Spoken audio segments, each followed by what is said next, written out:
Pre, nasabihan ka na ba ni Sir Greg tungkol sa pagpapapunta sa atin sa bayan? Di pa pre, bakit? Ano daw ba gagawin natin sa bayan? Sa main office daw eh. Gusto daw tayong kausapin ni Chief. Tungkol naman daw saan? Wala ka namang nilabag pre ah. Loko-loko. Wala no. Saka, dalawa nga daw tayo eh.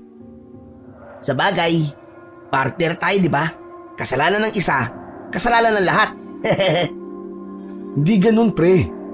Baka ibang sasabihin sa atin. Mabuti pa tanungin natin si Sir Greg mamaya pagkatapos nating magronda dito. Mabuti pa nga na hindi tayo kakaba-kaba at nanguhula. Sana pre, increase na lang ang sahod no?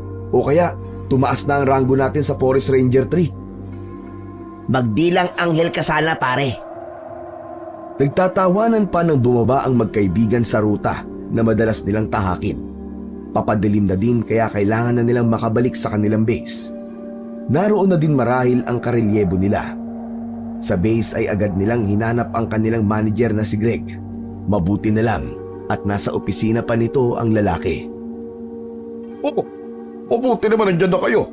Hinihintay ko talaga kayong dalawa eh. Tungkol po ba saan ang pagpapapunta sa amin ni Chief dun sa may main officer? Oo, ang pagkakaalam ko kasi ay ililipat kayong dalawa sa Samar. Ano sir? Sa Samar? Pambira, ang layo naman nun. Naririto tayo sa Benguet. Saka wala bang malapit-lapit na ranger sa lugar nila para kumuha pa sila dito sa atin sa Luzon? Hindi ko din alam kung bakit eh. Personal niyo na lang sigurong itanong yan kay Chip. Total eh, karapatan niyo namang malaman ang dahilan kung bakit niya kayo gustong ilipat doon. Kapag nagkataon, kailangan din ng pamilya naming lumipat kung saan kami madidestino. Aba, sir, hindi po basta-basta ang desisyong yun. Subukan yung pakinggan muna ang paliwanag ni Chip. Wala naman siyang magagawa kung ayaw niyo magpalipat eh.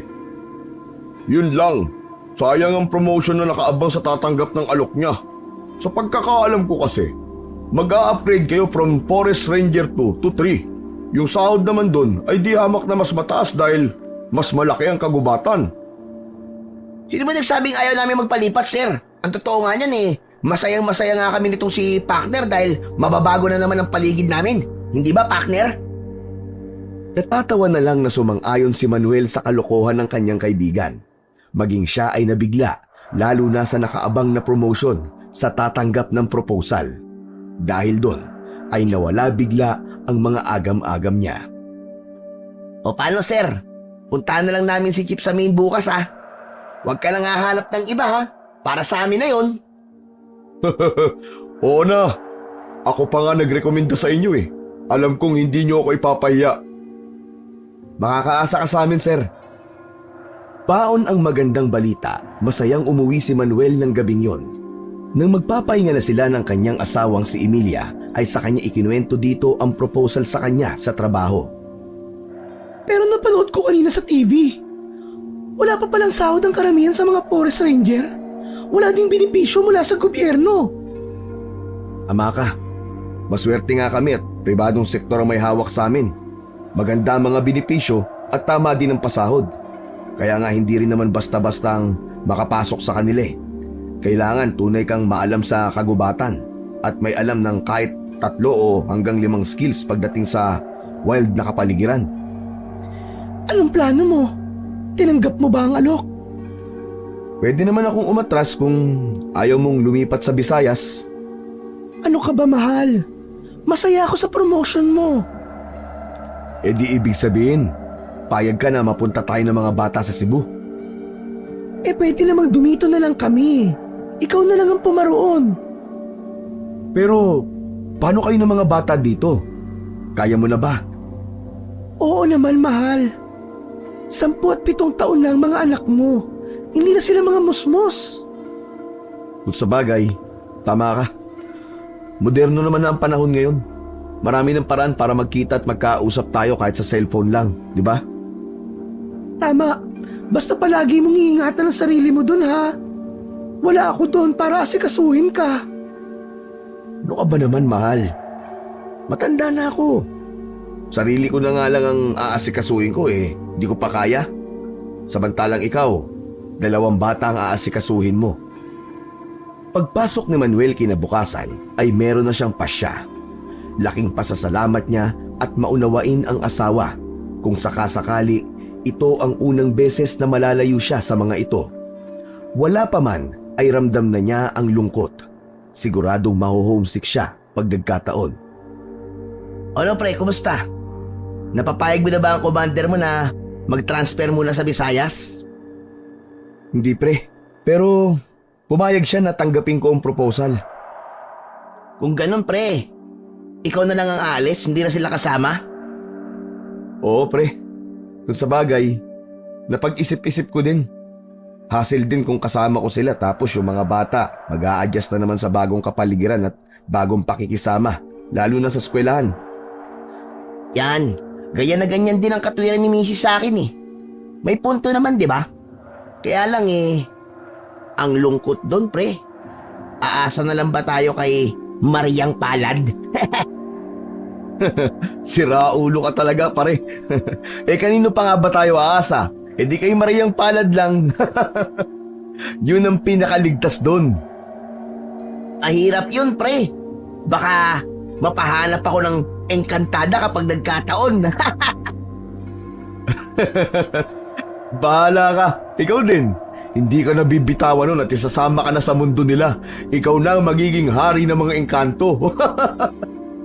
Hoy, baka nakakalimutan mo. Forest Ranger yata tayo. Hindi niya ako magagawang iligaw sa bundok. Nang marating nila ang bayan, ay nag-almusal muna sila sa lugawan na nadaanan nila. Pagkatapos ay dumiretso na sila sa main office. Doon ay nakausap naman nila kagad ang chief nila. Bukod sa dagdag allowance at sahod, ang kumpanya na din daw nila ang bahala sa titiran ng dalawa. Ito na din ang nagsuggest na wag na nga munang isama ang kanilang pamilya habang nag-a-adjust pa din sila doon. Hindi lang pala basta-bastang trabaho ang gagawin natin, no? Sa palagay mo, pre, mangahan tayo ng hindi natin alam kung ano. Bukod pa dun, maghahanap din tayo ng mga nawawalang tao. Di nga basta-basta pre. Baka pag-isipan ko pa ang magiging desisyon ko. Ako nga din eh. Kinakabahan kasi talaga ako sa nalaman ko. Baka mamaya, imbis na magandang engkantada o diwata ang mahanap ko, isa palang halimaw. Yan ang sinasabi ko sa'yo pre. Baka imbis na pakainin ka, ikaw pala ang kakainin. Pero seryoso ako pre. Hindi pangkaraniwan ang nangyayari sa kanila, no? Hindi kaya mga taong labas naman ang dumali dun sa mga nawawala? Posible yan pre.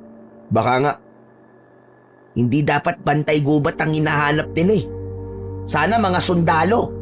Kasi yung mga yun may dekalibreng mga armas. Tayo, sundang lang ang dala natin. Ang mabuti pa pre, klaruhin natin to kay manager. Nakakasilaw naman kasi talaga ang ibibigay nilang sahod eh. Yun nga lang, delikado naman ang trabaho natin. Mas delikado pa pala sa pupuntahan natin. Pagdating sa kanilang base ay nakangiti pa silang sinalubong ni Greg.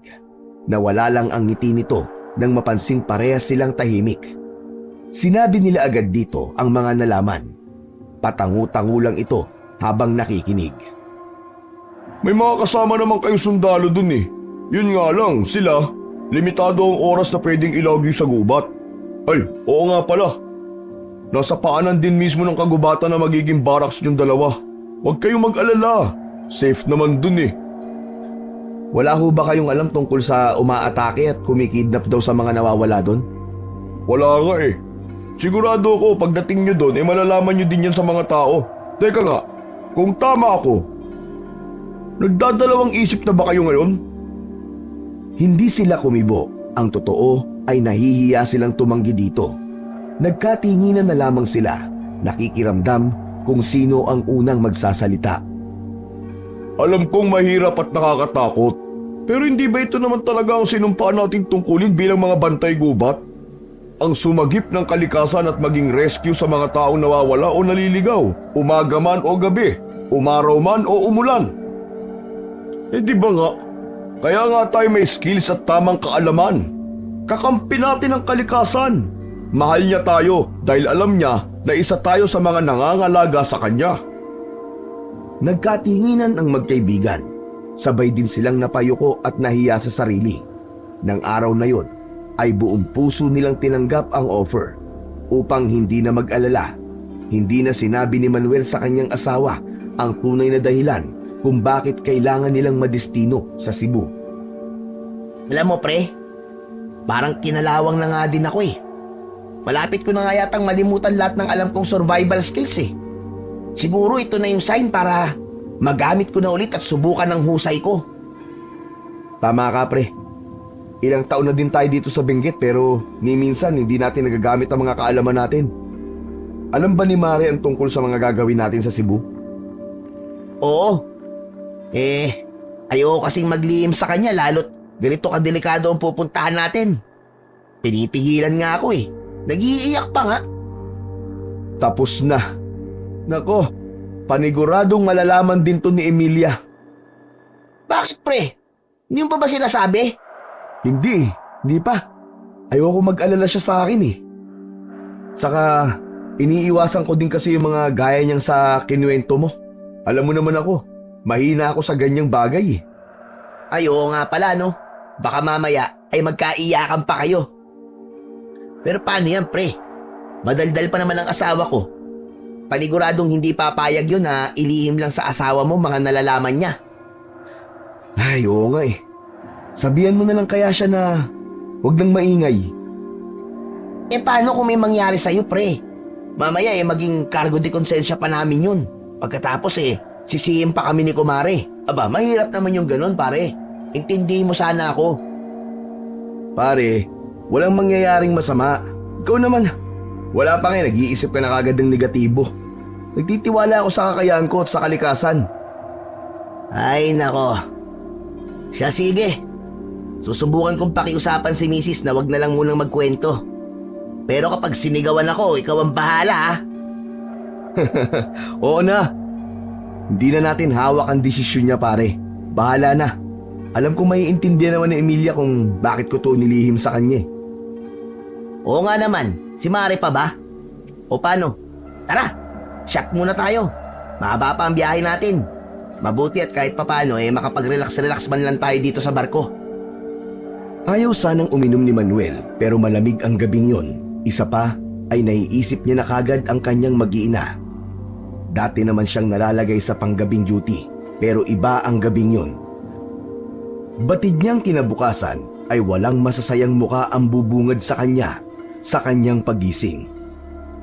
Saktong 25 hours nang marating nila ang Cebu. Doon ay may sumundo sa kanilang tricycle papunta sa site kung saan nila kikitain ang chief na nakabase sa Cebu. Agad naman silang inistima ng mga empleyado doon. Kasalukuyang pa kasing nasa meeting ang chief nila at pinahihintay na lang sila doon. Grabe pare. Di hamak na mas maganda ang opisina dito no? Kaya nga hindi obvious na malaking branch ang hawak nila dito. Ilang empleyado kaya ang meron sila no? Kaunti lang ang nakita ko Baka nasa duty pa yung iba. Hindi naman nagtagal at nakaharap na rin nila si Mr. Lowell Lopez, ang Regional Chief ng Green Guardians of the Philippines Cebu. Matanda na ito at mukhang senior na din. Gayunpaman ay kakikitaan pa rin ito ng tapang at tikas, lalo na sa pagsasalita. Mababakasyon sa pagiging isang matalino at matinong lider. I'm glad to finally meet you both, Manuel at Carlos. So, kumusta ang biyahe nyo? Maayos naman po, Chief. Bueno, hindi na ako magpapaligoy-ligoy pa. I already lost more or less 20s of forest ranger. Ang iba ay hindi pa nahahanap. Samantalang yung iba naman ay kusa nang nagbibitaw sa serbisyo dahil sa mga nangyayari. I assume, alam nyo na ang tungkol dito bago nyo pa tinanggap ang proposal na ito. Nagtatakang nagkatinginan ang magkaibigan. Oo nga't alam nilang nagkakawalaan na mga dayuang mountaineer doon, pero hindi binanggit sa kanila na ultimo mga kapwa nila ranger ay nawawala din. Bukod pa ron, ay marami na din pala ang bumitaw. Chief, hindi po namin alam ang tungkol sa mga pagkabaro po namin. Well, ngayon alam nyo na. I'm sure mas lalong lumakas ang loob nyo na gawin ang trabahong ito. Kailangan kayo ng kagubatan. Gayon din ang mga kasamahan nyo at inosenteng mga tao. Hopefully, you'll unlock the mystery behind of all that's happening here, Manuel and Carlos. Makakaasa ba ako sa inyo? Makahulugang nagkatinginan ang magkaibigan. Kalaunan ay nagkaisa sila sa pagdidesisyon. Sabay silang tumango ng may determinasyon. Bit-bit ang ilang bag ng mahahalagang gamit. Hinatid sila ng driver din nila kanina sa isang bungalow na bahay. Nasa paanan yon ng kabundukan. Ang akala nga nila ay wala yung supply ng kuryente dahil walang nakalinyang mga kawad. Pero bukod pala sa generator, may solar power din sa buong bahay na yon. Hindi pa po kasi abot ng kuryente yung lugar na ito eh. Kaya ginagawa na lang po ng paraan ni Sir Lowell. Huwag po kayong mag-alala. Hindi ko po pababayaang mawala ng gasolina ang generator. Napakasipag mo naman. Ilang taong ka na ba, Felipe? Kaka-18 ko lang po nitong buwan, sir. Kuya Manuel na lang. Sige po. Kuya Manuel, ang totoo po niyan, kayo po ang kauna-unahang pasahero ko matapos kong makuwang student license ko. Ibig mong sabihin, baguhan ka lang sa pagmamaneho? Naku, hindi naman po. Matagal na po ako nagmumotor.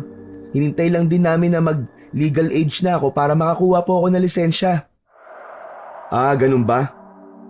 Kung hindi mo mamasamain, gaano katagal ka nang nagtatrabaho para kay Chief? Ang totoo po niyan eh. Hindi naman po talaga niya ako trabahador, kundi ang lolo ko po. Isa po siya sa nawawalang ranger, kaya heto po ako. Naghahanap ng makakasama sa paghahanap sa kanila. Humunot ang noo ng dalawang magkaibigan. Hindi naman tunog desperado si Felipe, pero nasa tinig nito ang determinasyon na makita ang hinahanap nito. Hinahayaan ka lang ba ni Chief na gawin ng ganito, Felipe? Wala naman po siyang magagawa eh. Kahit hindi niya po ako bigyan ng permiso, aakyatin at gagalugadin ko po ang bawat sulok ng kabundukan na yan. Mahanap ko lang po ang lolo ko. Mas mainam na sigurong magpaalam din ako sa kanya, di ba? Pero hindi ko po kailangan ng confirmation mula sa kanya. Di, bukod sa amin itong partner ko, may isang bata pa kami makakasama ngayon. Hindi na po ako bata. Malawak ang kaalaman ko sa gubat. Saka pangako po, hindi po ako magiging pabigat sa inyong dalawa. Kailangan ko lang po talaga na makakasama. Ayaw pa sanang sumang-ayon ng kaibigan niyang si Carlos, pero inunahan niya na ito sa pagsasalita. Ninitian niya din si Felipe at hinayaan na itong umalis. Nakita pa nila ang pagpasok nito sa isang kwarto doon. Doon lang nila napagtanto na nauna na din palang tumira ang binata sa bahay na yon kumpara sa kanila. Pre, ano ka ba naman? Di mo dapat sinang-ayunan ng batang yun. Mamaya niyan kung mapano siya, di kasalanan pa natin. Pambihira ka. Hindi ba siya narinig kanina? Ang sabi niya ay hindi naman siya magpapabigat sa atin. Saka mukha naman talaga siyang maalam sa gubat eh. Juan. Bala ka nga dyan, pre. Basta ako labas ako sa desisyon mong yan. Sanay na ako na dalawa tayong tumatapos ng mga dapat nating gawin eh. Pare, iba din naman kasi ang misyon na gagampanan natin sa lugar na to. Ano man lang yung isang tao, di ba? Nakikita ko kasi kung gaano siya kapursigido eh. Naniniwala ako na may maiaambag siya sa atin. Maliit man yun o malaki, ang mahalaga, may impact yun sa gagawin nating investigasyon sa mga nangyayari dito. Hindi na kumibo pa si Carlos, pero ramdam ni Manuel na hindi pa rin ito kumbinsido. Hinayaan niya na lang ang kaibigan. Makakasama naman nila si Felipe. Ito na din marahil ang dapat na magpatunay sa kanila ng mga pinagsasabi nito kanina. Kung si Manuel lang, ay tiwala naman siya sa binata. May sense naman kasi ito kausap. Hindi rin malabong naipasa nga sa kanya ng lolo niya ang kaalaman nito bilang isa ring forest ranger doon. Maaga pa lang kinabukasan ay nakakaamoy na sila ng mabangong sinangag at tuyo. Agad na napabangon si Manuel at nagtungo sa kusina. Inabutan niya doon si Felipe na nagluluto. Sa hapag naman ay nakahanda na din ang 3 baso at bubuhusan na lang yon ng tubig na mainit. Aga mo yatang nagising, Felipe ah. Alam mo, hindi mo kami kailangan asikasuhin ha. Nakakahiya naman sa'yo eh. Mahalaga para sa mga katulad niyo ang almusal. Sa bahay po, ako lagi ang taga-asikaso ng lolo ko bago siya pumasok. Hindi pwedeng hindi siya mag-aalmusal. Pero salamat pa din ha. Nagising ako sa amoy nitong niluluto mo eh. Ang bango. Oh, paring Carlos. Mabuti't gising ka na. Nagluluto na ng almusal to si Felipe. Halika na, saluhan mo na kami rito. Kaya nga eh, ginutom nga ako sa amoy eh. Uy, wow, may sukat sili pa. Mabubundat ako nito. Naku, wag po Kuya Carlos. Mahihirapan ka pong umakyat ng bundok kapag sobrang busog ka. Mabuti pa, baunin na lang natin ang matitira. Nagluto na po ako ng extra para sa tanghalian natin. Tignan mo nga to si Felipe oh. Mukha ba ako nabubundat sa lagay kong to? Eh sa bilis ng mga bulati kong tumunaw ng pagkain, wala pang 30 minutes. Dinudumi ko na yon. Wow, sana all. Ganda ng joke mo ah. Baka kulang pa yan. Dagdagan mo pa na mas nakakadiri pa. Nasa harap tayo ng lamesa oh. Hindi na napigilang matawa ni Felipe sa mga naririnig niya. Hindi naman ito mukhang apektado. Maging ang magkaibigan ay nagtawanan na lang din. Batid ni Manuel ng mga sandaling yon ay okay na din si Carlos. Hindi na masama ang timpla nito at tinanggap na din marahil sa sarili na tatlo sila sa misyong yon at hindi lang dalawa. Bihira. Ha, hindi pala basta-basta ang kabundukan niya dito, Felipe. Paahon kung paahon talaga. Ngayon lang ako hiningal ng ganito ah. Halos karamihan po dito ganito talaga. Bakit? Ano po bang itsura ng kabundukan niyo sa Luzon? Eh ano, panakayat lang, basta hindi ganito. May ilang paahon pero hindi gaya dito na sobrang taas. Ang tarik eh. Lagi ka bang umaakyat dito? Nako, hindi ho. Hindi po sa bundok na ito. Ang totoo ay unang beses ko pa lang ang ruta na to kaya hindi pa ako masyadong pamilyar dito. Pero wag po kayong mag-alala. Matandain naman ako sa mga daan. Kahit sa ganito kalawak na lugar? Grabe! Nakakahingal talaga. Walang Jo. Kitang-kita ko ang panginginig ng tuhod mo, pre ah. Daan-daan lang tayo. Hindi yata ako tatagal kung ganito lagi ang aakyatin ko, pare. Maaga akong rarayumahin dito. Masasanay ka rin, pare. Bukod sa paahon at matarik, halata din na walang masyadong nagagawi sa lugar na yon. Masasabing wala talaga halos nagro-ronda doon, ni walang pathway na pwedeng daanan. Napakatalino ng ginagawa mong yan, Felipe. Hindi na tayo mahihirapang umakyat sa susunod. Ang mabuti pa ay tulungan na kita. Anghang napangiti si Manuel habang pinapanood ang dalawa. Si Felipe kasi ay gumagawa ng hagdan kada aabante ito. Lalo na dun sa parting sobrang dulas, ni hindi ka makakaakyat doon kung wala kang kakapitang baging. Dahil may kanya-kanya namang itak, mas napadali ang ginagawa nila dahil tumulong na din si Carlos. Mauna na ako sa inyo ah. Titingnan ko kung anong nasa bandang itaas. Nagpatiuna na nga siya. Ramdam din ni Manuel ang panginginig ng mga binti nang marating niya ang taas. Hingal na hingal siya. Talagang susubukan ang tibay ng mga tuhod niya sa kabundukang yon. Alain mo nga naman. May lawa pala sa bandang to. Kaya lang napakarumi. Hindi pwedeng pagkuhanan to ng maiinom. Nang tingnan niya ulit ang mga kasama, ay malapit na din ang mga ito. Tignan nyo! May lawa akong nakikita! Ang bilis ng pag-angat ng mukha ni Felipe sa kanya. Baka sa mukha nito ang pagkabigla. Ikinagulat niya pa nang tigilan nito ang paggagawa sa hagdanan at mabilis na sumunod sa kanya. Hindi nga! Hala! Totoo nga! Iginala pa ng binata ang paningin sa paligid. Tila may kung anong hinahanap at sinusuri. Bakit? May problema ba, Felipe? Ang lawa. Totoong may lawa sa tuktok ng kagubatang ito. Bakas sa boses nito ang kaba at takot. Nag-iba din bigla ang kilos ng binata. Para itong naging aligaga.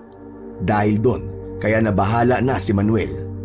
Hinawakan niya sa magkabilang balikat si Felipe at tinitigan sa mga mata. Pilit niya itong pinapakalma. Felipe, hindi kita maunawaan eh. Kung hindi ka magsasabi sa akin kung bakit ka nagkakaganyan. Anong mangyayari, di ba? Anong meron sa lawa na to? At takot na takot ka. Bakit? Ano bang problema? Oh, bakit namumutla yan? Ang mga abwak. Ang mga abwak. Diyan marahil sila naninirahan. Anong sabi mo? Abwak? Ano yun? Saka, di naman bago na may makitang lawa sa ganitong lugar eh. Hindi. Iba ang lawang yan. Ang mga halimaw. Diyan sila naninirahan. Totoo nga ang sinabi ni Lolo. Totoo ang mga yun. Nagtatakang nagkatinginan ang magkaibigan ni hindi magawang pakalmahin ni Manuel ang binata. Bukod sa namumutla ay hindi rin ito mapakali. Naglalakad-lakad ito, maya't maya kinakagat ang kuko habang nanginginig ang mga kamay. Teka, Felipe! Pwede bang kumalma ka muna kahit konti lang? Pero parang hindi sila pinapakinggan ni Felipe. Para itong tuluyang nahuhulog sa malalim na pag-iisip. Nabigla na lang itong lapitan ni Carlos at niyugyog ng malakas. Ano ka ba, Felipe, ha? Gumising ka nga! Bumalik ka na sa wisyo mo! Ano ka ba? Tama na yan! Saka pa lang nanlaki ang mga mata nito na tumingin kay Carlos. Pero ganun pa din.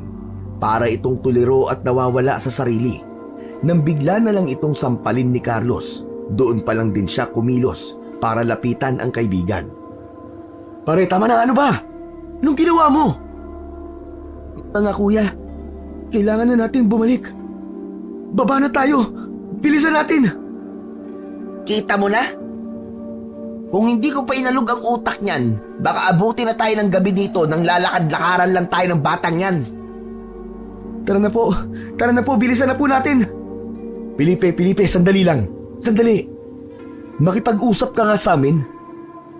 Ano ba talagang nangyayari, ha? Wala na pong oras. Aabutin po tayo ng dilim dito. Hindi naligtas dito. Maniwala kayo sa akin. Naniniwala naman kami sa'yo. Pero ano bang nangyayari sa'yo, ha? Bakit ka bigla nagkaganyan? Ay nako, mabuti pa halika na. Baka sa baraks na tumino ang utak nitong si Felipe. Sa maghapong pag-iikot nila ng bundok na yon, ay noon lang niya nakitaan ng ganoong kilos ang binata. Ni hindi naman ito nagpakita ng kahit anong trauma sa kanila. Ang totoo ay halata dito ang pagiging marunong sa kagubatan simula pa kanina. Bilisan niyo po, tumakbo na po tayo kung kinakailangan. Teka nga muna sandali, siraulo ka ba? Patatakbuin mo kami, padaus-dos yan? Baka mamaya gumulong tayo pababa. Maganda bali-bali ang katawan natin. Uy, teka! Nakita niyo ba yun? Anong nangyayari? Bakit? Hala, bakit gumagalaw ang lupa? Hindi, nandiyan na sila. Tumakbo na tayo, bilis! Hindi na nagsalita pa si Manuel. Kahit puno ng pagtataka at takot, ay sinunod niya pa rin si Felipe. Nakita niyang nagpadulas na lang ito pababa at yun din ang ginawa niya. Si Carlos naman ay piniling tumakbo at magpasaklolo na lang sa katawan ng bawat punong masasalubong nito. Sa awa naman ng Diyos ay walang napahamak sa kanila hanggang sa mairaos nila ang pagbaba sa pinakamataas at matarik na lugar. Pagdating sa medyo patag na, ay mabilis na ulit silang nagtatatakbo pababa. Nang malapit na sila sa paanan ng bundok, ay saka pa siya natapilok sa malaking ugat ng puno. Pagbagsak niya, ay sa kanya lang nakita ang nakasunod sa kanilang kung anong nasa ilalim ng lupa. Kaagad naman siyang binalikan ng mga kasama at inalalayang makatayo. Tumayo ka, kuya, bilisan mo! Tumayo ka na, bilisan mo! Hindi tayo pwedeng abutan ng mga yan! Anak naman ng pitong dyablo! Ano yan? Makirot man ang paa, ay hindi niya na yun inalintana. Iika-ika siyang nakisabay sa bilis ng pagtakbo ng mga ito. Parang lumaki ang ulo niya sa nasaksiyan. Hindi niya alam kung anong klaseng nilalang ang nasa ilalim ng lupa para gumapang ng ganoon kabilis. Base din sa sukat nito ay napakalaki nun. Nakahinga lang sila ng maluwag nang tuluyan na silang nakapasok sa loob ng kanilang barracks. Anong klaseng nila lang yun? Bakit ang bibilis at saka bakit sila nasa ilalim ng lupa? Lintik, huwag mong sabihin sa akin na hindi alam ni Chip ang tungkol sa bagay na yun, ha? Naririnig niya na yun, pero hindi siya naniniwala. Bakit hindi? Hindi niya pa ba nakikita yun? Malamang hindi pa. Hindi naman yung tumatayo sa upuan niya eh. Akala niya kwentong bayan lang yun. Hindi pwede ang ganito, pare. Pagkatapos ay mga itak lang ang dadalhin natin. Ano yun? Para tayo magpapakamatay nito. Anong iniisip mo pare? Pupuntahan ko si Chip. Hindi ako papayag na makaharap ang mga kung anong nilalang na yun. Abwak. Abwak ang tawag sa kanila. Abwak na aswang ang tawag doon, Kuya Carlos. Oo, yun nga. Hindi ako papayag na makaharap ang isang aswang... Teka muna, Felipe. Aswang baka mo? Aswang? Opo, isang uri ng aswang ang nilalang na yun. Hindi maipaliwanag kung anong klase ang naging reaksyon ni Carlos ng mga sandaling yun. Natatawa itong nai-stress na naiiyak. Iritable nitong naihilamos sa mukha ang dalawang palad habang nagpabalik-balik sa paglalakad. Kaya naman pala ayaw maniwala ni Chip kung ano man yun eh. Kung hindi ko lang nakita yung kanina, hindi rin talaga ako maniniwala sa mga sinasabi mo. Pambihira, aswang na gumagapang ng ganong kabilis sa ilalim ng lupa. Hindi ho talaga kapanipaniwala ang mga kwentong bayan, lalo na tungkol sa aswang. Hindi ko rin kayo pipiliting maniwala sa akin, pero totoo po talaga sila. Tahimik kong ininda ang pananakit ng paa ko habang sa likod ng isip ko, pilit kong inuunawa ang mga nalaman.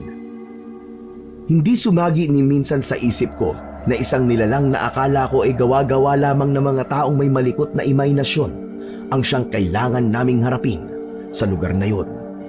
Mas natakot pa ako sa ideyang yon kaysa sa inaakala kong mga taong labas ang makakaharap namin doon.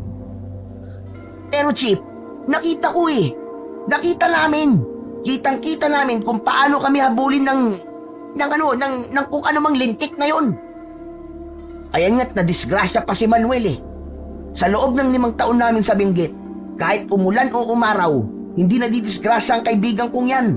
Maingat at responsable siyang ranger. Dito lang, sa unang araw pa man din namin ng trabaho. Hindi kumibo ang matanda sa harapan nila. Sa halip ay marahas lang itong bumuntong hininga.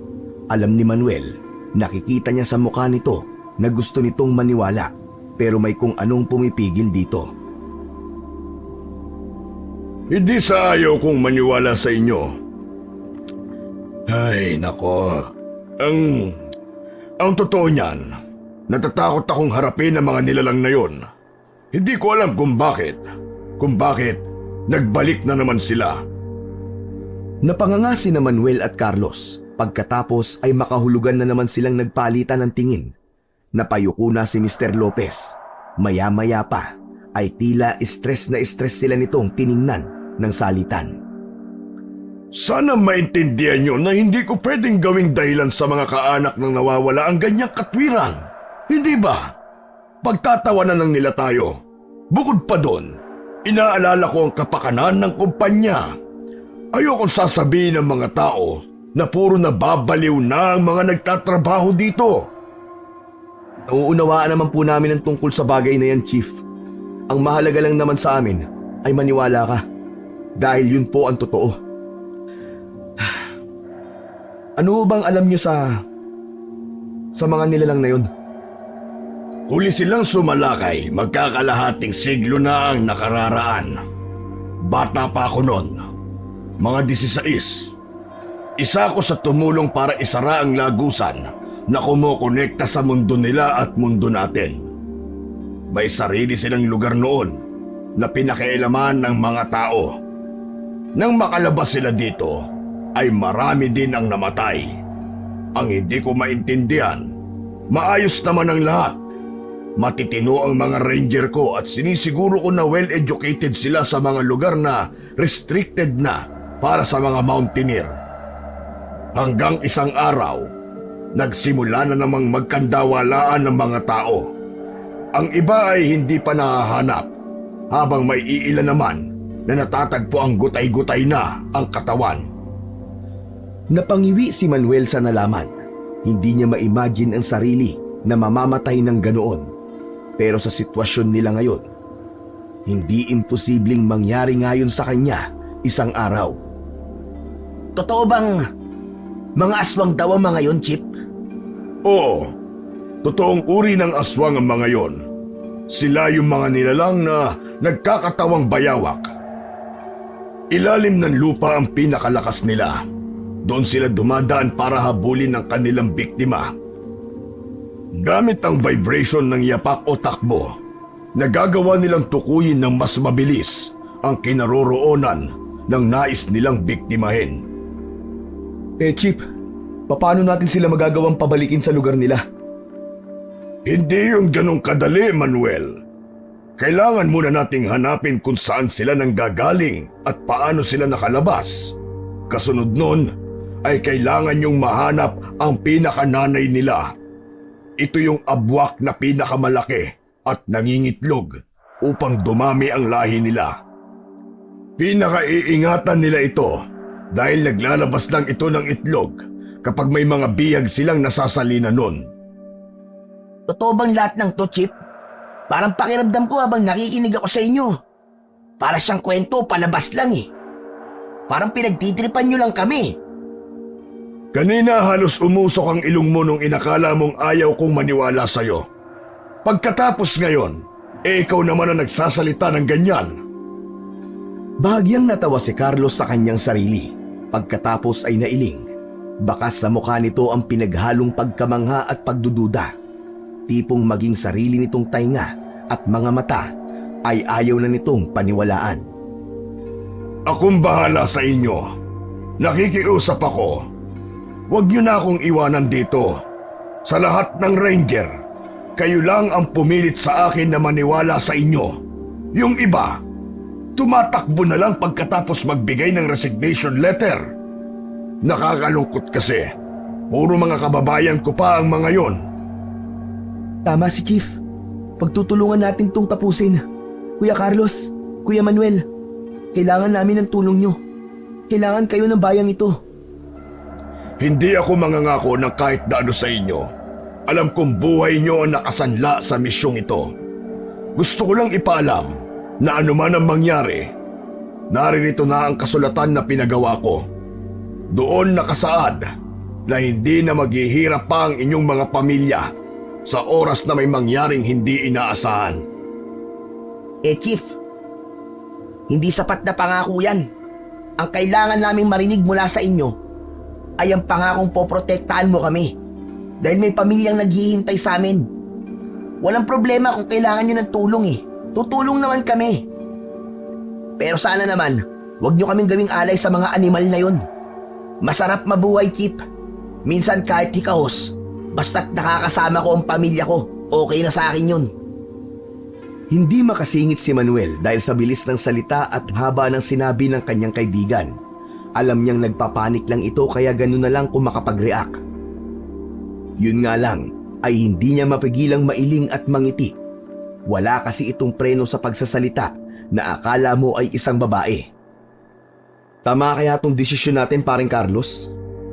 Kinakabahan ako eh. Hindi basta-basta ang kakaharapin natin. Ang totoo, di rin ako sigurado eh. Ewan ko ba? Naaawa ko na hindi ko mawari. Pero sa palagay mo ba pare, bakit kaya tayo nandito ngayon? Pwede naman tayong umuwi eh. Kaya lang ewan ko ba. Parang may kung anong pumipigil sa akin na gawin yun. Ito na yata yung sinasabi nilang tawag ng tungkulin. Tama ka pare. Nasa Benguet pa lang tayo at trasabante na tayo eh. Hanggang ngayon, hindi ko tuloy alam kung anong klaseng senyales ba yun. Kung tama ba o mali itong pinili nating gawin. Kaya nga eh, kahit ako, naguguluhan pa rin hanggang ngayon. Oh, Felipe! Di ka pa ba matutulog? Anong ginagawa mo? Pumipito ka pa. May tinatawag ka ba ha? Madilim sa bahaging yan. Hindi ka ba natatakot na baka mamaya bigla na lang may sumagpang sa'yo na galing sa ilalim ng lupa? Ano ka ba naman, pre? Tinatakot mo na nga yung tao, ang dami mo pang tanong. Ano ba tinatakot ang sinasabi mo? Totoo yun, pre. Kahit na, hindi nakakatulong na nagsasalita ka ng ganyan. Saka, may barandilya naman eh. Kung may halimaw man, siguradong makikita yon. Ano ba kasing ginagawa mo dito sa likod bahay, Felipe? Hindi ka naman naninigarilyo. May gumugulo ba sa isip mo, ha? Pasok na din ako maya-maya mga kuya. Nagpapahangin lang po ako habang nag-iisip-isip. Pwede bang malaman kung anong iniisip mo? Plano ba yan? O baka may alam kang paraan kung paano susugpuin ng mabilis ang mga halimaw na yon? Sa ngayon wala pa talaga. Iniisip ko lang kung saan kaya nila posibleng tinatago ang pinakananay nila. Hindi kaya sa ilalim ng lawa? Ang sabi ng lolo ko, hindi tulad ng mga literal na buhaya, ang mga abwak ay hindi daw tumatagal sa ilalim ng tubig. Mas magiging komportable sila sa ilalim ng lupa, kung saan maaari pa din silang makalanghap ng hangin. Ganun ba? Bakit sa lawa ka natakot kanina? Saka, di ba yun ang naging tulay para malaman mong may nilalang sa paligid? Kasi, ang mga ganong uri ng lawa ang pinaka-source ng ikinabubuhay nila. Hindi man sila makatubig, kailangan nila yun para mapanatiling malakas ang katawan nila.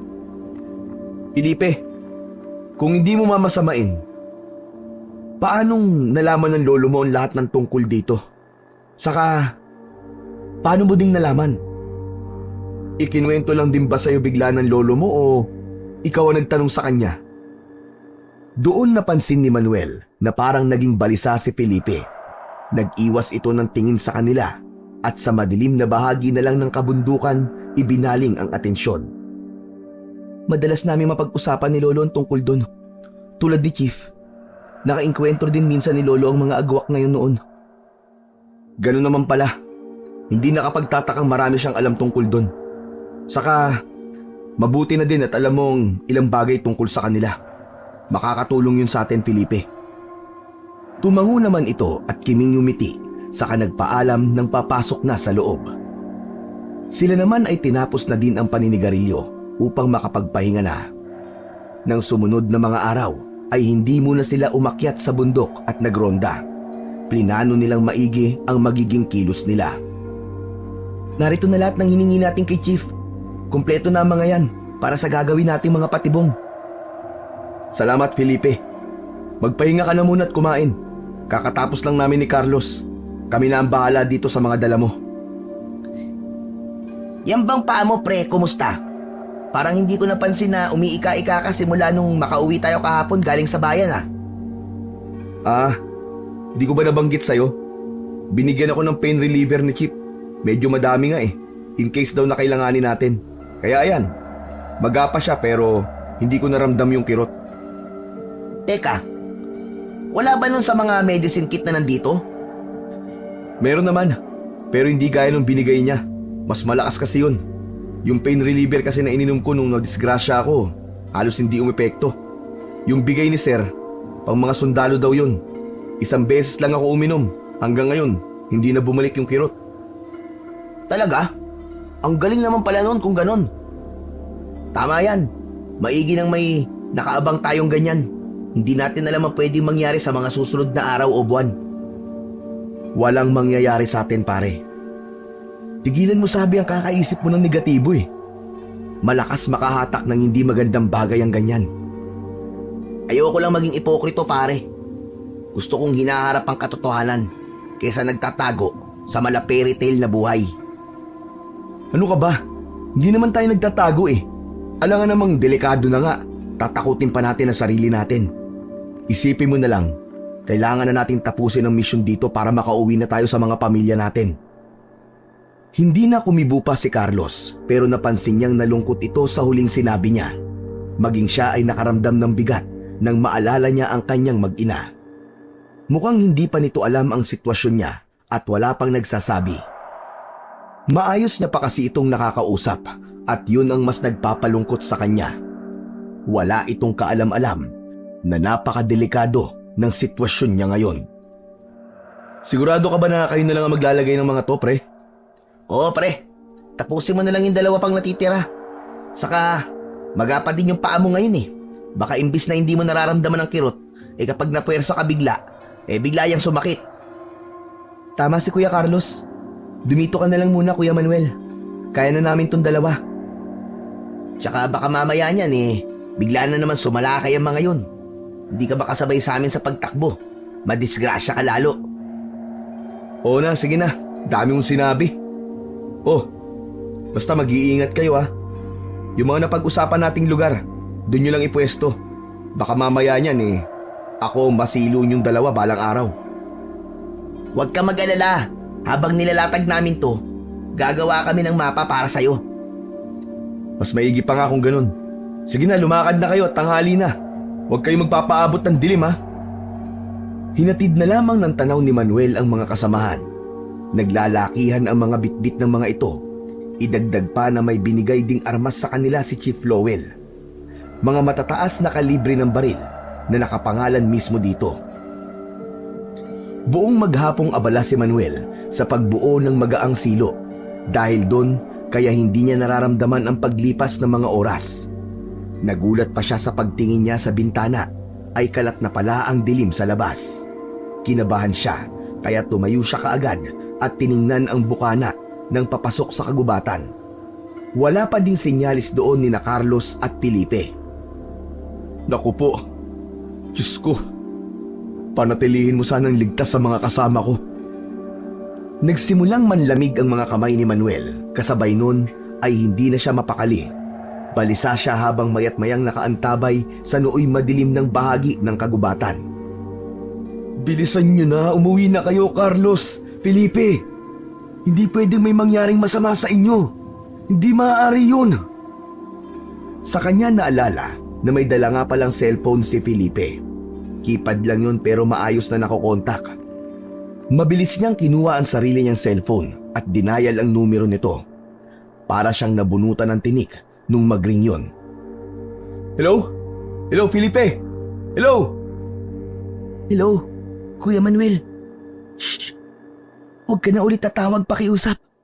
Andiyan na sila. Nandiyan na sila. Hello, Felipe? Hello? Anak ng... Punyeta. Hindi ito maaari. Anong gagawin ko? Sinasabi ko na nga, be. Kumalma ka, Manuel. Kumalma ka. Makakaisip ka ng paraan. Makakaisip ka ng paraan. Maging kalmado ka lang. Kaya nila yun. Matalino si Felipe. Maalam naman sa survival si Carlos. Hindi sila mapapano. Teka, rescue. Rescue, tama. Si Chief. Tatawagan ko si Chief. Kaagad niyang dinayal ang numero ni Chief Lowell. Agad naman itong sumagot. Kaagad niyang ipinaalam dito ang mga nangyayari.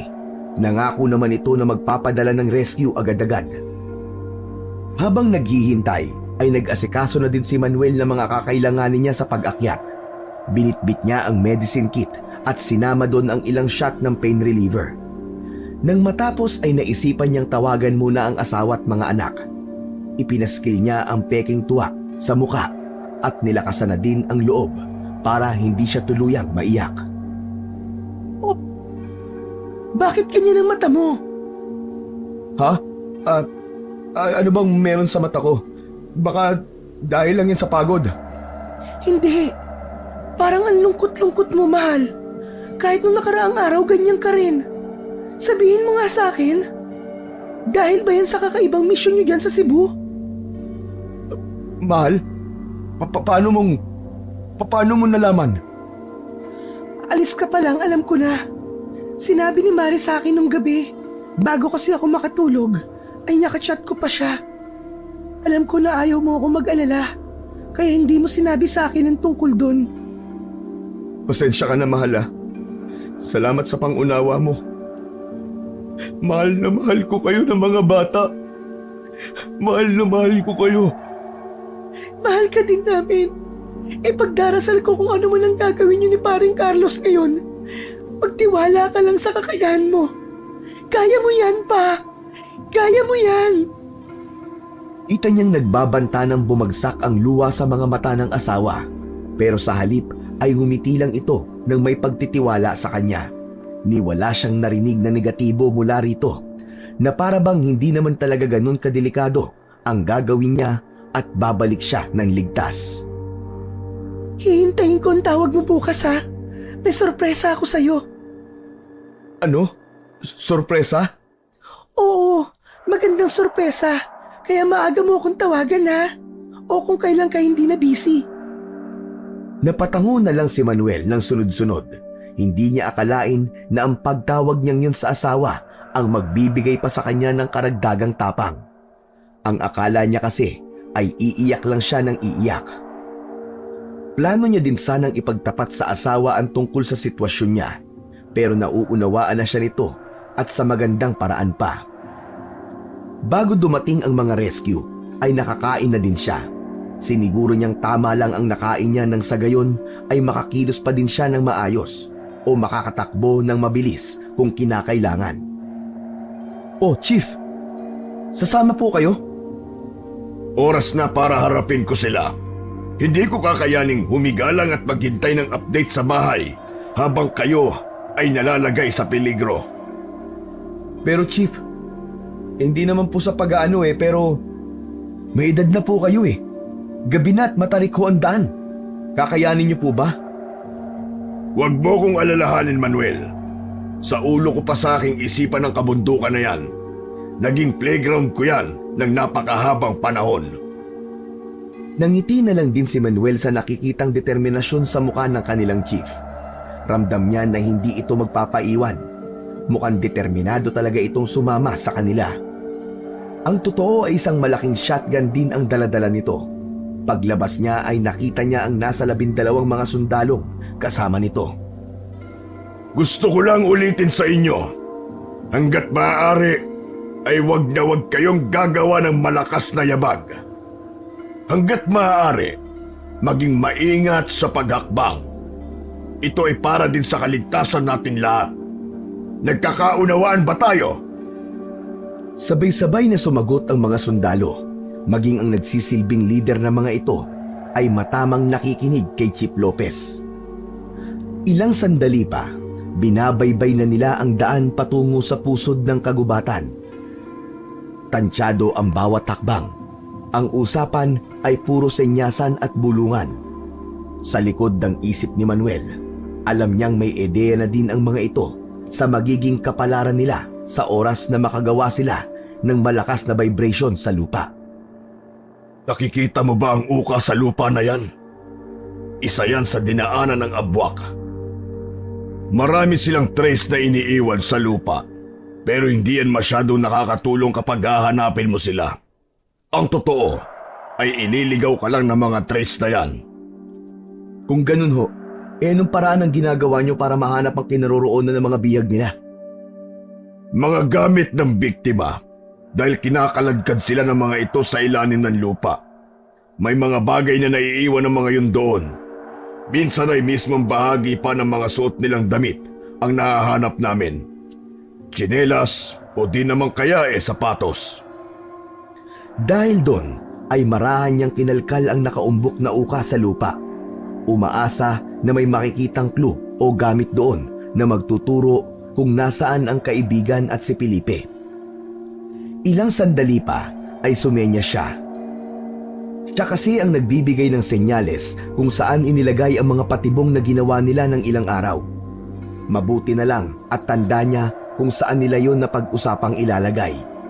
Kapag tinitingnan niya naman ay maayos siyang nakakabit. Carlos and Felipe really did a good job. Saka ikaw na rin, Manuel. Naniniwala kong maayos ang lagay nilang dalawa. Gayunpaman, ay kailangan natin silang hanapin at ligtas na ibalik sa baba. Magagawa po natin yan, sir. Basta, magdobli ingat lang tayo sa ngayon. Habang maingat na naglalakad, ay mas naging mapagmasid pa siya sa paligid. Naghahanap. Ayaw niya man ay hindi niya maiwasang mag-alala, ni hindi niya magawang sumigaw para tawagin sila. Tanging sa flashlight lang niya nagagawang gumawa ng senyales na naroon sila. Hanggang isang sundalo ang bigla na lang napaputok ng baril. Isang asong gubat pala ang tahimik na aatake sana dito, pero naunahan nito ang hayop. Kabadong napalunok ng laway si Manuel. Bigla ay para siyang tinakasan ng tapang sa katawan, lalo na nang sumigaw si Mr. Lopez. Magsiakyat kayo sa punong lahat! Bilisan nyo! Nang walang ano-ano'y, bigla na lang may sumakmal dun sa sundalong nagpaputok. Lumabas yun galing sa lupa at mabilis ding nawala kasama yung sundalo na nooy sumisigaw pa din. Doon na nagkaroon ng mabibilis na yabag sa lupa. Natataranta na ang lahat at nagsimulang habulin ng putok ang papalayong nilalang. Magsitigil kayo! Itigil yung magpapaputok ng baril hanggat nakatayo kayo sa lupa! Si Manuel na halos hindi makakilos sa kinatatayuan ay mabilis na naghanap ng punong maaakyatan. Kahit nagkakagulo ang marami, ay pinili niyang maglakad ng marahan papunta sa isang malaking puno. Nang marating yon, ay saka siya nagdali-daling umakyat doon. Nang masigurong ligtas na siya, ay saka siya tumulong sa pagbaril sa mga dumarating pang mga nilalang. Sa taas ay halos manlambot siya habang pinapanood ang unti-unting pagkawala ng mga kasamahan nilang sundalo. Bakit parang hindi sila tinatabla ng mga bala? Chief! Chief! Nandito ako! Tumingin ka dito sa kanan mo! Nakita naman siya nito pero huli na. Nakita niya na lang ang mabilis na paggapang ng lupa papunta sa kinaroroonan ng matanda. Mga 3 yung sabay-sabay na pasugod dito. Natatarantaman ay hindi siya nagsayang ng oras. Mabilis siyang nagtungo sa malaking sanga kung saan nasa tapat na niya si Mr. Lopez at hinagis dito ang makapal na lubid. Chief, ang lubid! Isakay mo ang isang paa mo sa butas! Bilisan mo! Kaagad naman yung sinunod ng matanda. Pagkatapos ay ubod lakas niya itong hinila pataas. Ng mga sandaling yon, hindi rin alam ni Manuel kung saan nanggagaling ang lakas niya. Kumapit ka lang, Chief! Kumapit ka! Lalong bumilis ang paghila niya paitaas nang marinig niyang magkakasunod na lumipad sa ere ang mga abwak. Isa sa mga ito ang tuluyang nakakagat sa paa ng matanda. Naging dahilan yun para kamuntik na din siyang malaglag mula sa puno. Ang bigat! Hindi ko nakakayanin! Bibigay na ang braso ko, Chief! Mabuti na lang at naging maagap din si Mr. Lopez. Pinaputokan nito ang halimaw sa ulo ng ilang beses hanggang sa tuluyan itong nakabitaw at nalaglag. Mabilis na naman yung naghukay at gumapang papalayo. Ayos ka lang ba, Chief? Ang laki ng kagat sa'yo. Halika, doon tayo banda. Gagamutin natin. Halos kalahati ng mga sundalo ko ang nalagas, Manuel. Hindi ko hahayaang madagdagan pa yon. Naiintindihan kita, Chief. Pero sa ngayon, kailangan mo na magamot ang sugat mo. Hindi ko mapapatawad ang mga agwak na yan. Sisiguraduhin kong sa pagkakataong ito, sila na ang magiging kahuli-huli ang lahi ng mga nilalang na yan. Bakas sa boses ng matanda ang matinding galit. Habang nililinis ang sugat nito, ay kita din ni Manuel ang panginginig ng kamay niya. Hindi niya yun makontrol dahil sa labis na emosyon. Hindi niya maitatangging natakot siya ng gusto kanina, lalo na nang hindi pa siya nakakaakyat sa puno. Kulang na nga lang ay maihina din siya sa suot niyang jogging pants. Sa puno na yun sila inabutan ng umaga. Malinis na din sa ibaba, kaya't nagpasya na silang magsibabaan. Tama ang sinabi ni Chief Lopez. 6 na nga lang ang natira sa mga kasundaluhan. Bakas sa mukha ng mga ito ang pagdadalamhati at galit. Tahimik sila at wala ni isa ang naglakas loob na umimik. Patawarin niyo ko. Hindi ko kayo nagawang protektahan. Kung sino sa inyo ang nagnanais ng bumalik sa kapatagan, mauunawaan ko. Pero ni isa sa kanila ay walang kumilos. Sa halip ay sa akin sila tumingin at sinabihan akong pangunahan na ang paglalakbay. Nang sa gayon ay hindi sila madali kung may mga patibong pa sa paligid. Hindi ka nila magagawang iwanan, Chief. Kasama na natin sila sa labang ito. Maraming salamat, Manuel. Hangad ko ang tagumpay nating lahat. Gagawin ko ang lahat upang maging matagumpay ang misyon na ito. Paatake ang abwak kahit umaga. Yun nga lang, ay hindi sila ganong kalakas kapag may araw, kaya limitado din ang kilos nila. Magagawa nilang manghabol, pero hindi sila nakakalabas sa lupa. Maaari nating sulitin ang pagkakataong to para mabilis na mahanap ang mga nawawala. Dahil sa nalaman, kaya naglakas na din ng loob si Manuel para isigaw ang pangalan ni Carlos at Felipe. Hindi pa sila nakakalayo nang may marinig siyang tila pito ng isang ibon. Naalala niya si Felipe. Ganun na ganun ang tunog ng narinig niyang ginagawa nito nung inabutan nila ito ni Carlos sa likod ng bahay. Si Felipe yun ah! Sa kanya nanggagaling ang tunog na yun! Felipe! Carlos! Naririto kami! Kung maaari lang sana siyang tumakbo ay ginawa niya na. Sinundan niya ang tunog hanggang sa tuluyan niyang makita ang mga ito. Parang nabuhayan ng pag-asa ang reaksyon ng mukha ni Felipe nang makita siya nito. Agad niyang hinanap si Carlos. Dinala naman siya agad ni Felipe sa isang puno. Naroon ang kaibigan niya, nanghihina at halatang wala pang tulog. May sugat ito sa kaliwang paa na sa hula niya ay kagat ng abwak. Narito na ako, Carlos. Magagamot na natin ang sugat mo. Kagabi niya pa yan iniinda, kuya. May dala kaming medicine kit, pero wala yung sinasabi mong painkiller. Hindi tumatalabi nandyan eh. Hindi bale. Makakaginhawa siya dito, maya-maya lang. Agad niyang inakyat ang puno. Una niyang inilabas ang injection at morphine. Nang makita yun ni Carlos, ay para itong biglang nagkaroon ng lakas. Mula sa inaantok na mga mata at nanlalambot na katawan, ay napaayos ang upo nito sa puno at pinigil ang kamay niya sa ginagawa. Teka, ano yan? Bakit ang laki at ang haba ng karayom yan? Anong malaki at mahabang sinasabi mo? Ito naman talagang tamang injection eh. Saka ito yung pain reliever na sinasabi ko sa'yo. Mabuti pa pumikit ka na lang. Hindi mo mararamdaman to. Mas masakit pa yung sugat mo sa paa. Hindi pre, maniwala ka sa akin. Mas masakit ang turok ng karayom. Aray!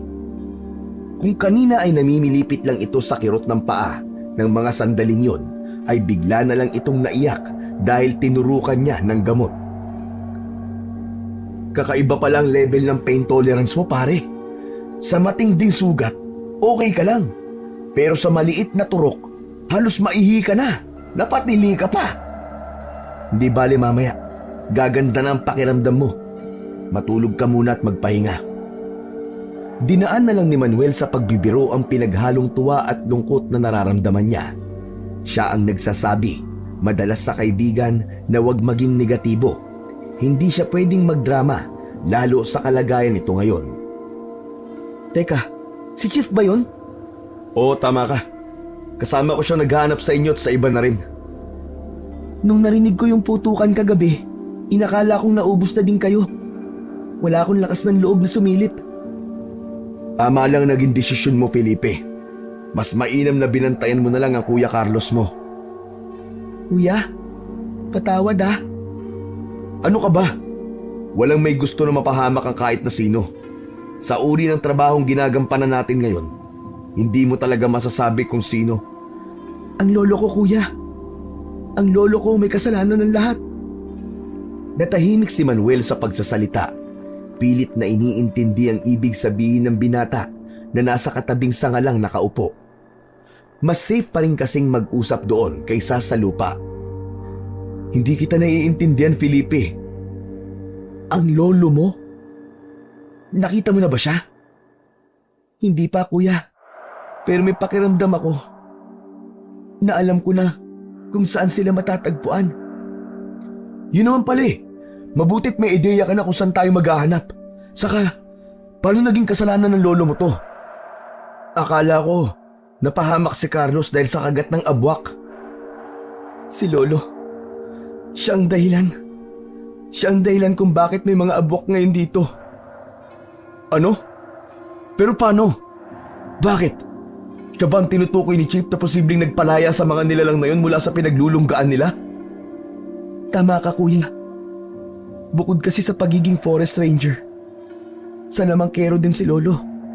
Ang totoo niyan, mas lamang sa kanya ang pagiging ganon kaysa sa pagiging bantay gubat. Ginagamit niya lang ang pagiging ranger para masuyod ang bawat sulok ng kabundukan dito, para maisagawa ang plano niya. Ipaliwanag mo sa akin, Felipe. Bakit niya pinalaya ang mga abwak? Hindi yun ang plano. Ang gusto sanang gawin ni Lolo ay ang makapasok sa mundo ng mga yon para mahanap si Lola. Pero iba ang nangyari. Maniwala ka sa akin, kuya. Hindi niya to ginusto. Masyado lang talaga siya naging obses sa mga abwak dahil ninakaw daw ng mga ito ang lola ko noon. Naniniwala naman ako sa iyo, Felipe. Kaya lang, narito na ang problema eh. Kailangan natin itong harapin. At kung mahanap man natin si lolo mo ng buhay, kailangan niya ding harapin ang bunga na naging kilos niya. Marami na ang napahamak at namatay dahil sa hindi kamo sinasadyang desisyon. Napayuko si Felipe at maya-maya pa ay umiiyak na ito. Si Lolo lang ang meron ako. Kaya ginagawa ko makakaya ko para mahanap siya. Pero nauunawaan ko din naman ang pagkakamali niya. Basta makita ko lang sana siya ng buhay, ay magiging maayos na ako, kuya. Saang lugar yung tinutukoy mo, Felipe? Ang akala ko'y nasa Lawaan Lungga. Posible ba natin silang mahanap sa sinasabi mong talon? Oo, kuya. Malakas ang pakiramdam ko na naroon talaga sila. At yung lawa ay panlinlang lang nila sa atin. Nasundan ko sila kanina bago sumikat ang araw. Sa likod ng mataas na talon sila nagtatago. Mataas na talon? Saan yun makikita? Igaguide ko kayo, kuya. Basta't si Kuya Carlos ay madala na sa safe na lugar. Hayaan mo. Ipapasabay ko na si Chip sa pagbababa sa kanya. Magsama na lang tayo ng kahit 4 na sundalo. Habang yung dalawa ay ihahatid sila sa barracks. Ganun na nga ang nangyari. Kahit nagpipilit si Chip na sumama ay mariin siyang tumanggi dito. Mas makakabuting ligtas na ito pati na ang kaibigan niya. Tapos nang magsakripisyo ang mga ito, oras naman para siya na ang kumilos. Eto, dalin mo na lang tong baril ko at bag. Nasa loob niya ng ilang pampasabog. Baka kailanganin nyo. Si Lieutenant Matias, alam niya kung paano ihanda ang mga yan. Maraming salamat, Chief. Huwag kang mag-alala. Babalik kami ng may magandang balita sa inyo. Kasama niyo ang panalangin ko, Manuel. Kalugdan nawa kayo ng Diyos sa gagawin niyong ito. Lieutenant Matias, ipinapasakamay ko na sa iyo ang pangunguna sa grupo. Magsibalik kayong ligtas sa kapatagan. Matapang namang tumango ang sundalo. Walang mababakas na takot sa mukha nito. Tila sanay na sa mga ganoong klaseng engkwentro. Matapos bilinan ni Manuel ang 2 sundalo na hintahing magising si Carlos, ay lumarga na din sila. Sa lugar na yun sila naghiwa-hiwalay. May kabaman sa dibdib, ay mas lamang ang desisyon niyang maging matapang ng mga sandaling yun. Malayo na ang nararating nila nang makarinig siya ng malakas na lagaslas ng tubig. Nang tingnan niya si Felipe, ay nakakaunawa itong tumango sa kanya. Kailangan nating umakyat sa banda ron. Sa palagay ko'y may daanan doon papasok sa likuran ng mataas na talon na yan. Sumang-ayon naman sa kanya si Lieutenant, kaya nanguna na ito sa pag-akyat sa naglalakihang mga bato. Nang marating yun, ay kinumpirma nitong may daanan nga doon. Di ako makapaniwala. Napakalaki ng kuweba na to. Pero kung sa labas titignan, mukhang hindi naman. Malakas kasi ang tubig at malaki pa ang sakop. Hindi ko alam kung nagkataon lang pero parang sinadya siyang ganyan para maitago ang kaharian na ito. Ang mabuti pa ay pasukin na natin to. Huwag na lang tayong mag-iingay. Nagkasundo naman ang lahat. Maingat nilang pinasok ang kuweba. Sa bukana pa lang ay masangsang na ang amoy nun. Pinaghalo-halo yung panghe, lansa at nabubulok na laman. Nang medyo napapalayo na ay dumidilim na sa paligid. Nagpasya si Manuel na ikabit kay Lieutenant Matias ang ilan sa mga dala nilang pampasabog sa dingding ng lugar na yon. Puto ito ng tao ah. Hindi nga ako nagkamali. Naririto sila. Mas naging mabilis pa ang maingat na paglalakad ni Felipe. Nang maikabit na ang ilan sa pampasabog, ay sumunod na din agad si Manuel sa binata. Hanggang sa parami na rin ng parami ang bungo ng kalansay ng tao sa paligid. Nang mga sandaling yon, ay mas lumala na din ang amoy ng nabubulok na laman. Lolo! Lolo! Ano nangyari sa'yo? Halos mapaluhod si Felipe sa lupa habang tutok ang mga mata nito sa isang matandang lalaki na nooy tila nagmistulang palaman ng dalawang malaking bato. Buhay pa ito, subalit hinang-hina na. Nagawa pa nitong magsalita sa paos na boses upang humingi ng tawad. Marahang tinapik ni Manuel si Felipe sa balikat. Nakikisampat siya habang nakatingala din sa matanda. Ano pa ako nito magpapatuloy, Lo? Ano ba tong ginawa nyo? Felipe, kumalma ka. Isipin mo nasa lungga tayo ng kalaban. Tumango naman ang binata, bagamat wala pa ding patid ang pagluha nito. Hanggang sa isang sundalo ang sumenyas na pasukin daw nila ang tagong bahagi ng lugar na yon. Bigla ay sumigaw ang matanda na wag. Napahinto naman si Manuel, pero siniguro ng sundalo na naroon daw ang napakaraming bihag. Dahil doon, ay napabilis na din ang pagpasok ni Manuel sa nasabing lugar. Madilim at nakakasulasok ang amoy doon, pero doon nga ay nakita nila ang hindi bababa sa 10 tao. Sa kung anong dahilan ay may mga buhay pa sa mga yon. Madungis nga lang at nanghihina. May mga sugat din sila sa katawan. Halika na, pilitin yung tumayo. Wala nang oras na dapat masayang. Iuuwi na namin kayo sa pamilya nyo. Papalabas na sana siya sa madilim na lugar na yon nang may makita siyang dalawang itim na bilog sa lupa. Agad niya yung kinuha at nilagay sa bag. Halika na, Felipe. Babalikan na lang natin ang lolo mo. Kailangan nating iligtas ang nakararami. Sige na po, kuya. Mauna na kayo at susunod na lang ako. Pero, pwede mo bang iwanan na lang yung bag na yun dito? Felipe, hindi mo kailangan gawin yan. Makakalabas tayo dito na matiwasay kung sasama ka sa amin. Halika na! Pero isang malungkot na ngiti lang ang itinugon nito sa kanya. Maging ang lolo nito ay nagmamakaawa na sa kanya na lumabas na din. Pero nagmistulang bingi si Felipe. Hindi na rin ako mabubuhay na mag-isa kung wala ka, lolo. Naubos na ang pamilyang meron ako. Wala nang dahilan para mabuhay pa ako. Hindi yan totoo, Felipe. Maraming rason para mabuhay ka. Pwede ba, kuya? Hindi niyo naman hawak ang buhay ko kaya pabayaan niyo ako. Kung kayo may rason para mabuhay, ako wala na. Mahirap bang intindihin yun? Kasunod ng malakas na sigaw ni Felipe ay ang isang malakas din na angil mula sa kung saan. Nagsimula ng tumakbo ang ilan sa mga sundalong may mga akbay na bihag. Halos hatake na din siya ni Lieutenant para makalayo lang sa lugar na yon. Maya-maya pa ay isang dambuhalang nilalang ang bigla na lamang lumitaw mula sa kung saan. Mas malaki itong dihamak kumpara sa mga buhaya. Bukod pa dun ay itim na itim ang balat ng mga ito. Malalaki ang mga ngipin at naglalaway pa. Hindi pa uli ang lahat, Felipe! Kami ng Kuya Carlos mo! Hindi mo ba nararamdaman sa amin ang isang pamilya? Sukat doon ay malungkot na ngumiti sa kanya ang binata. Ibinalot nito sa buong katawan ang natitirang pampasabog, sa kabuong tapang na humarap sa kanya. Kayo ni Kuya Carlos, ang pinaka-the best kuya sa buong buhay ko. Pagkatapos nito, ay umuwi na kayo sa pamilya niyo, Kuya Manuel.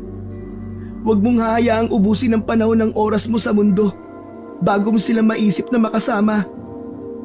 Nang sakmalin si Felipe ng malaking abwak, ay wala nang nagawa pa si Manuel kung hindi ang galit na lang na mapaiyak. Mas binilisan na din nila ang pagtakbo palabas hanggang sa isang malakas na pagsabog ang naganap. Inabutan pa sila ng puwersa nun, kaya sabay-sabay silang tumalsik palabas. Hindi pa man nakaka-recover mula sa pagkakasadsad sa matigas na bato, ay naramdaman naman nila ang nag-uunahang yabag. Mga abwak yun na mas maliliit sa nakita nila kanina. Ganun na lang ang takbo nila. Nang makarating sa unahan ay saka pinindot ni Lieutenant ang switch ng mga pampasabog na ikinabit nila sa mga dingding ng kuweba. Dahil makipot din ang daan paakyat sa kung saan sila dumaan kanina, napilitan na lang ang grupo na tumalon na lang at sumabay sa malakas na ragasan ng tubig. Hindi maaari. May nakasunod pa din sa atin. Magsiakyat kayo sa puno. Bilisan nyo! Maging yung mga nangihina lang kaninang mga bihag ng abwak ay bigla na lang nagkaroon ng enerhiya para tumakbo at makaakyat sa puno. Samantalang si Manuel naman, bit-bit ang dalawang itim na bilog. Tumakbo siya hanggang sa marating niya ang dalawa sa malalaking trap na ginawa nila. Doon niya ginawang pain ang bit-bit na wari niya ay tinatawag na itlog ng abwak. Malapit na ang mga yon sa kanya. Kitang-kita niya ang bilis ng lupang papasunod sa kanya. Kaya ang ginawa niya na lang ay pumwesto siya sa medyo malayo sa trap. Halina kayo! Lumapit kayo na mabilis! Hindi ba iniingatan niyo to? Huwanin niyo sa akin! Mga halimaw kayo! Mga demonyo! Saktong dalawa na lang din talaga ang nilalang na humahabol sa kanya. Magkahiwalay ang mga ito at patungo nga sa mga itlog. Dahil maliwanag pa, ay hindi nagawang lumabas ng mga ito mula sa lupa. Sinubukan na lang ng mga itong kuhanin ng mga itlog nang bigla na lang bumagsak ang malaking trap na may matatalas na tusok. Hindi na nagawa pang gumalaw ng mga nilalang, maging yung itlog ay nabasag din. Mga itim na likido lamang ang laman nun, subalit napakatindi ng amoy. Makalipas ang isang linggo. Hindi ko alam kung paano kita pasasalamatan sa kabayanihang ginawa mo, Manuel. Iniligtas mo ang bayang ito. Nako, kasama ko po kayong lahat sa misyon na to, Chief. Maraming salamat po sa tiwala niyo sa amin ni Carlos. Hangad ko na bumalik ulit ang sigla ng kagubatan dito sa inyo. Yan din ang hiling ko, Manuel. So paano?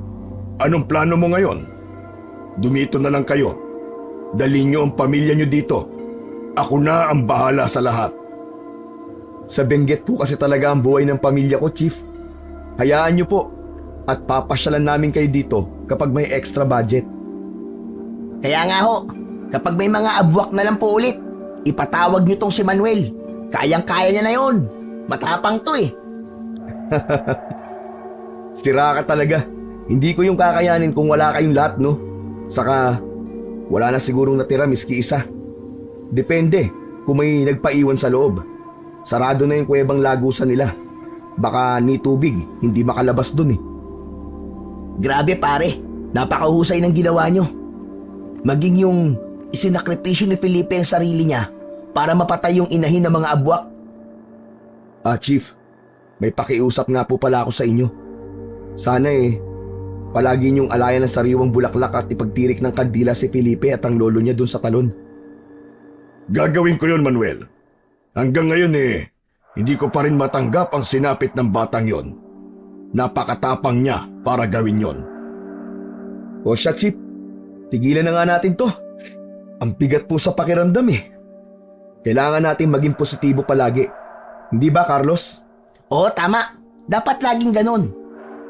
Sana kamo, may posisyon pa tayo pagbalik sa Benguet. Hayaan nyo. Ako ang bahala sa mga promotion nyo. Ang gusto nyo ba nasa opisina na lang? Naku, ayoko po, Chief. Ay ako, Chief, gustong gusto ko po yun. Ikaw talaga ang tamad mo. Mas okay ako sa nakakapag-exercise kaysa laging nakaupo. Di ka pa naman senior, di ba? Saka, sino magiging partner ko kung iiwan mo ako sa field? Pambihira to. Grabe ka naman mag-guilt trip, pare. Sa ngayon lang naman habang nagpapagaling pa ako. Para may kitain pa din. Sus, palusot mo lang yan. Ayan nga't may sapat ka ng pera para sa 2 buwan, di ba? Ay, oo nga pala, no? Sorry, nakalimutan ko. Kapag kulang pa yan, sabihan nyo lang ako. Walang problema sa akin. Obligasyon ko ang suportahan kayo sa abot ng makakaya ko. Naku, Chief, okay na pong lahat to. Sobra-sobra na nga po eh. Scholarship pa lang ng mga anak namin hanggang kolehiyo sobra-sobra ng biyaya para sa amin. Ay ako, Chip, kahit anong ibibigay nyo, tatanggapin ko po. Hindi po ako mahihain eh. Hoy, Abusado ka talaga, tumigil ka na nga. Nakakahiya kay Chief oh. Ayos lang yan, Manuel. Pwede ko namang iawas na lang sa mga susunod na trabaho ni Carlos ang mga hihingi niya sa akin eh. Eh di may matatawag na akong volunteer na forest ranger sa kumpanya ko kapag nagkataon. Nako, okay na po pala ako dito, Chief. Sobra-sobra na po talaga to. Napuno ng tawanan ng opisina ni Lowell Lopez. Bago tuluyang magpaalam, ay sinaluhan muna ng magkaibigan sa tanghalian ang matanda. Yun na din ang itinuring nilang una at huling banding na kasama ang owner ng kanilang kumpanya. Sa daming beses na umalis at umuwi si Manuel, ang pag-uwi niyang yun ang pinakakinasibikan niya sa lahat. Wala mang isang buwan siyang nalayo sa kanyang mag-ina. Pakiramdam niya ay pangalawang buhay niya yun na makakasama ang mga ito. Wala siyang oras na gustong sayangin. Sa naging buwis-buhay niyang misyon sa Cebu, hindi lamang pagpapahalaga sa oras at kaligtasan ang natutunan ni Manuel. Nalaman niya din na ang lubos na obsesyon sa isang bagay ay walang naidudulot na maganda sa buhay. Kung nakontento na lamang sana ang lolo ni Felipe, hindi sana aabot sa puntong mapapahamak ang napakaraming tao, kasama na ang nag-iisa nitong apo. Ang nilalang ng dilim kailanman ay hindi maaaring ihalo sa mga tao. Kaya sila ay may sariling lugar sa mundong to.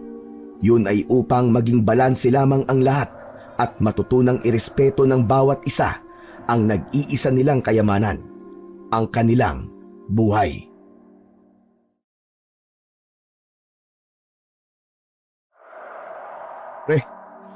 Nasabihan ka na ba ni Sir Greg tungkol sa